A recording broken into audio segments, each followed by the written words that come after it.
প্রিয় দর্শক, আদিবাস মিনি কিচেনে আরও একবার সবাইকে স্বাগত জানিয়ে শুরু করছি আমার আজকের রেসিপি। আশা করি সবাই অনেক ভালো আছেন। আজকে আমি আপনাদের সাথে খুবই মজাদার একটি নাস্তার রেসিপি শেয়ার করব। আর এই নাস্তাটা বানাতে সময়ও খুব কম লাগে।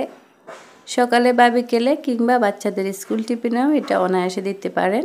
চলুন তাহলে পুরো রেসিপিতে চলে যাই। নাস্তাটা বানানোর জন্য প্রথমে একটা বাটিতে নিয়ে নিচ্ছি মেজারমেন্ট কাপে 1 কাপ ময়দা আর দিচ্ছি স্বাদমতো লবণ। এখন অল্প অল্প করে পানি দিয়ে একটা ব্যাটার তৈরি করে নেব। চাইলে আপনারা এখানে ময়দার পরিবর্তে আটাও নিতে পারেন। মেশানোর কাজটা একটু সময় নিয়ে করতে হবে যাতে করে এর মধ্যে কোনো রকমের দলাভাব না থাকে। আমি এখানে মেজারমেন্ট কাপ দিয়ে পানি মেপে নিচ্ছি। প্রথমে 1 কাপ দিয়েছি, পরে আরও হাফ কাপ দিয়েছি। আপনাদের এর থেকে আরেকটু কম বেশিও লাগতে পারে। এখন আপনাদেরকে ব্যাটারের ঘনত্বটা দেখিয়ে দিচ্ছি।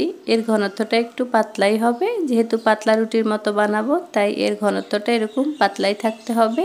এখন এটাকে একটা সাইডে রেখে অন্য একটি বাটিতে 2টি ডিম ভেঙে নিচ্ছি। এরপর দিয়ে দিচ্ছি 1/4 কাপ কুচানো পেঁয়াজ আর দিচ্ছি 1 চা চামচ কাঁচামরিচ। দিচ্ছি গ্রেট করা গাজর 1/4 কাপ। অবশ্যই গ্রেটারের চিকন অংশটা দিয়ে গ্রেট করে নেবেন, না হলে সেদ্ধ হতে চাইবে না। দিচ্ছি গ্রেট করা আলু 1/4 কাপ আর দিচ্ছি 1/4 কাপ টমেটো কুচি। আমি আমার পছন্দ মতো এখানে সবজি ইউজ করেছি, আপনারা আপনাদের পছন্দ মতো যে কোনো সবজি ইউজ করবেন। সব শেষে দিয়ে দিচ্ছি স্বাদমতো লবণ। এবার এই সমস্ত উপকরণগুলো খুব ভালোভাবে মিশিয়ে নিতে হবে। তবে সবজি নেওয়ার ক্ষেত্রে একটা কথা মনে রাখবেন, যে সবজিগুলো সিদ্ধ হতে কম সময় লাগে সেই ধরনের সবজিগুলো নেবেন। আমি এগুলোকে খুব ভালো করে মিশিয়ে নিয়েছি। এবার চলে যাচ্ছি নাস্তাটা বানানোর জন্য। চুলায় একটা প্যান বসিয়ে এটাকে গরম করে নিয়েছি এবং একটি টিস্যুর মধ্যে সামান্য একটু তেল লাগিয়ে মুছে দিচ্ছি। এরপর এর মধ্যে দিয়ে দিচ্ছি 2 চা চামচ ব্যাটার। চুলার আঁচটা লো হিটে রেখে নাস্তাগুলো তৈরি করে নিতে হবে। ব্যাটারটা দিয়ে প্যানের হাতলটা ধরে আমি একটু ঘুরিয়ে দিচ্ছি যাতে করে ব্যাটারগুলো চারিদিকে ছড়িয়ে যেতে পারে। এখন ঢাকনা দিয়ে ঢেকে 25 থেকে 30 সেকেন্ড অপেক্ষা করলে দেখবেন যে এটার উপরের অংশটা হয়ে আসছে। আর ঢাকনার মধ্যে এরকম ছিদ্র থাকলে এটাকে বন্ধ করে দিতে হবে। প্রায় 25 সেকেন্ড পর আমি ঢাকনাটা সরিয়ে নিচ্ছি।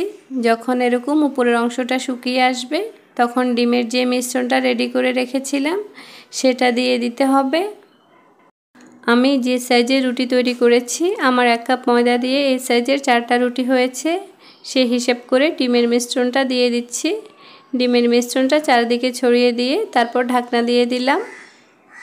1.5 থেকে 2 মিনিট অপেক্ষা করলে দেখবেন যে ডিমের মিশ্রণটা হয়ে আসছে।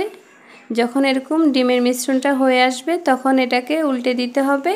আর এই কাজটা একটু সাবধানে করবেন, না হলে এই নাস্তাটা ভেঙে যেতে পারে। এখন উপর থেকে এভাবে সামান্য একটু তেল ব্রাশ করে নিচ্ছি। সেমভাবে এই সাইডটাকে উল্টিয়ে দিয়ে অপর সাইডেও সামান্য পরিমাণ তেল ব্রাশ করে নেব। এই নাস্তাটা বানাতে একেবারে সময় একদম কম লাগে, আপনারা বানালেই বুঝবেন। খুবই ঝটপট তৈরি করা যায়। আমি এটাকে 2-3 বার উল্টে পাল্টে ভেজে নিচ্ছি। চুলার আঁচ অবশ্যই লো হিটে রেখে এগুলোকে ভেজে নিতে হবে। কোনো অবস্থাতে চুলার আঁচ বাড়িয়ে দেওয়া যাবে না, না হলে এগুলো পুড়ে যাবে। এটা আমার ভাজা হয়ে গেছে। এখন এটাকে একটা প্লেটে তুলে নিচ্ছি। দেখুন, দেখতেই কত লোভনীয় লাগছে। কিছুটা ঠান্ডা হয়ে এলে এটাকে আমি রোল করে নিচ্ছি। আপনারা অন্য যে কোনো শেপেই পরিবেশন করতে পারেন, শুধুমাত্র দেখার সৌন্দর্যের জন্য আমি এটাকে এভাবে রোল করে নিয়েছি। এবার মাঝখান থেকে কেটে নেব।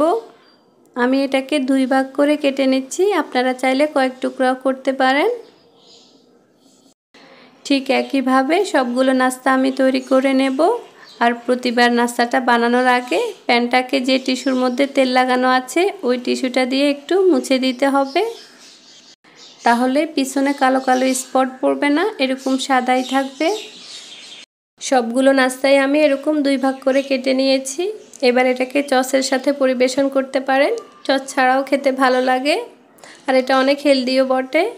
আপনারা অবশ্যই বাসায় ট্রাই করবেন। আশা করছি আমার আজকের রেসিপি আপনাদের কাছে ভালো লেগেছে।